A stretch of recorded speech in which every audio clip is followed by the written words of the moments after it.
Texans picked up an idea from Midwestern ranchers in the mid-'60s and built it up in the typical Texas fashion to meet the growing demand for adequate meat in the markets of the state. Since the mid-'60s, feedlot operations, such as the Cal-Tex Feed Lot near Abilene, have been depended upon as a major supplier of beef for Texans. The feeding operations have provided a higher quality of meat to the market with minimal increase in the price to the consumer. This year, the story may change. Cal-Tex stated that feed cost went up $15 per ton in the last 60 days, and that is the FDA's abolition of the use of the growth hormone stilbestrol, which has speeded up the natural fattening of cattle. Without the hormone in the cattle's diet, it will take longer to get a cow ready for market and consequently increased production cost. This cost increase should start showing up in the supermarkets around May or June of 1973. For Channel 8 News on the Move, this is Bob Shouse in West Texas.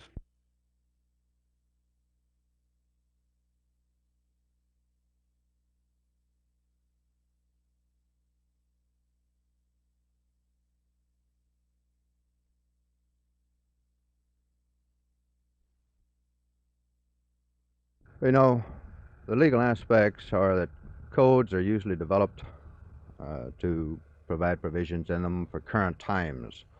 And once a building is built, meeting the requirements of those regulations then in effect, it's not the proper legal thing to require them to now comply with current new regulations.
after I turn it on.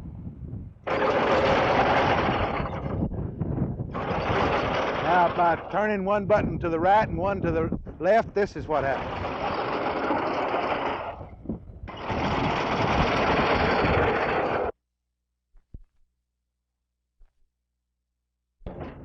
I can turn around and get you a picture.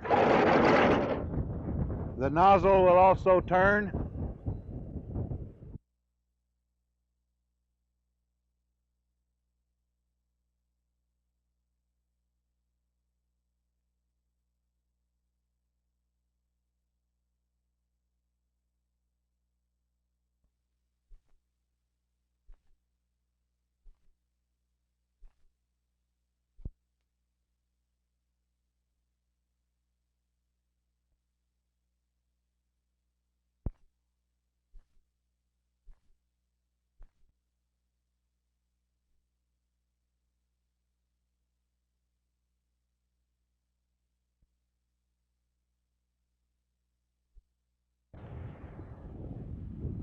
Mr. Cummins, how Yeah. did this item?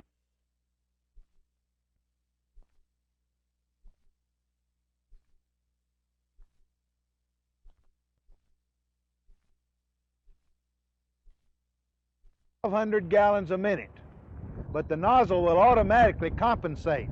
If you just have one hose, it will discharge up to 300.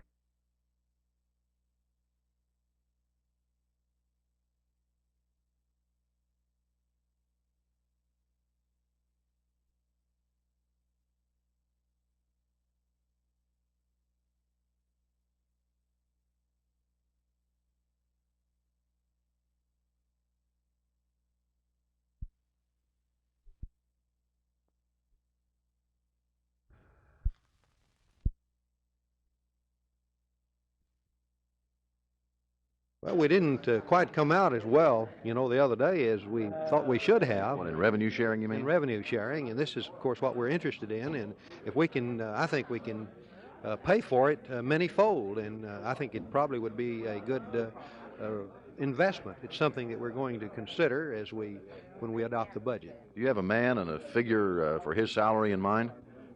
We have talked to former Fort Worth attorney Don Curley, who is practicing law, or he has talked to us, who's practicing law in Washington, and it would be a very nominal amount, not more, something less than $10,000.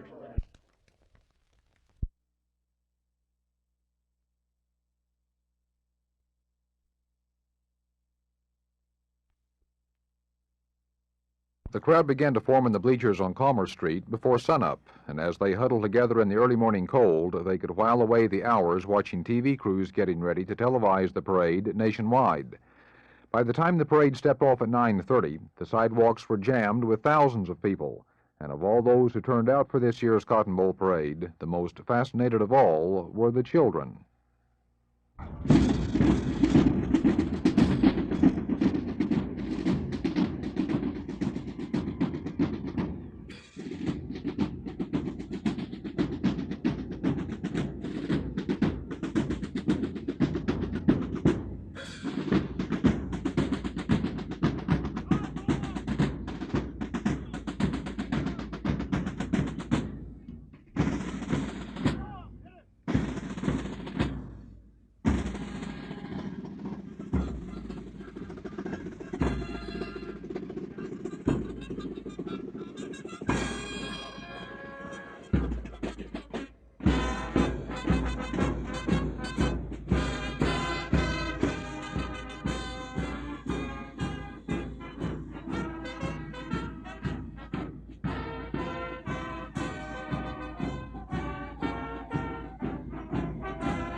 The Firecat looks like a large toy at first, but it weighs 2,000 pounds and carries a price tag of $15,000.